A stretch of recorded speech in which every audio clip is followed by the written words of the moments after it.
শুধু একটা রোজা রাখবেন, 2 বছরের গুনাহ আল্লাহ পাক ক্ষমা করে দিবে। আর এই রোজাটা হলো আরাফার রোজা। এই বছর আরাফার রোজা কত তারিখে?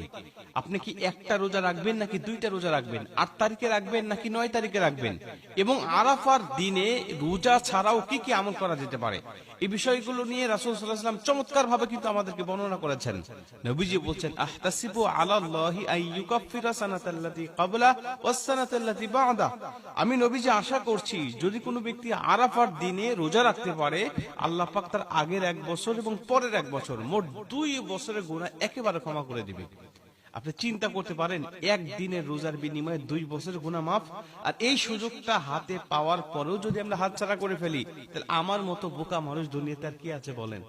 অতএব আমরা কিন্তু আরাফার দিনে কিন্তু আমরা রোজা রাখবো ইনশাআল্লাহ।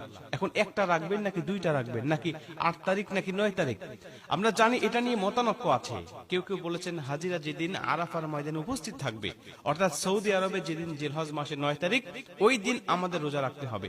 কেউ কেউ বলেছেন না, যেহেতু চাঁদ দেখার উপরে তারিখটা নির্ধারিত, আরাফার ময়দানে উপস্থিত হওয়া মানে 9 তারিখেই তো তারা উপস্থিত হয়, অতএব আমার দেশে যেদিন 9 তারিখ হবে ওই দিন আমরা রোজা রাখবো আরাফার দিন হিসাবে। এটা নিয়ে যেহেতু মতানক্য আছে, আপনি চাইলে অবশ্যই যেদিন বাংলাদেশে 9 তারিখ ওই দিন রোজা রাখতে পারেন।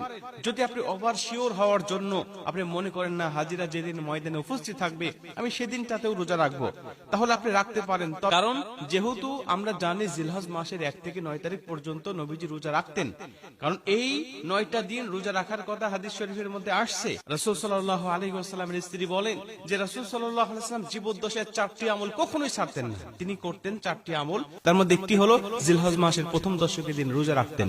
এটা তার জীবদ্দশায় কখনো ছাড়তে দেখি নাই। অতএব যেহেতু 10 দিনই রোজা রাখা একটা বিশাল ফজিলত রয়েছে, অতএব আপনি যদি ওভার শিওর হওয়ার জন্য 2টা রোজা রাখেন, তাহলে একদিন আরাফার ময়দানে অবশ্যই পড়তেছে, আরেক দিন কিন্তু নফল রোজা হিসাবে আল্লাহ পাক কিন্তু আপনাকে আলাদা একটা প্রতিদান অবশ্যই দান করবেন এই জিলহজ মাসের প্রথম দশকে রোজা রাখার কারণে। অতএব আপনি 2টা রোজা রাখবেন, এটা আমি আমার পক্ষ থেকে আপনাদেরকে সাজেস্ট করি। তাহলে আপনার জন্য ভালো হবে, আরাফার ময়দান ছুটে যাওয়ার কোনো সম্ভাবনা থাকবে না। যেহেতু মতানক্য রয়েছে, আমরা সন্দেহের দিকে যাব না, সন্দেহ মুক্ত ভাবেই আমরা আমলগুলো করার চেষ্টা করবো ইনশাআল্লাহ। তাহলে আল্লাহ পাক অবশ্যই আমাদের আমলগুলোকে বিশুদ্ধভাবে কবুল করবেন। এটা হলো 1। 2 নম্বরে, আপনি এই দিনে রোজা ছাড়াও আর কি কি আমল করতে পারেন? নবীজি আমাদেরকে বলেছেন খৈরুদ দুআ দুআ ইয়াউমি আরাফা। আরাফার ময়দানের দোয়া, আরাফার দিনের দোয়া হলো সবচেয়ে বড় দোয়া।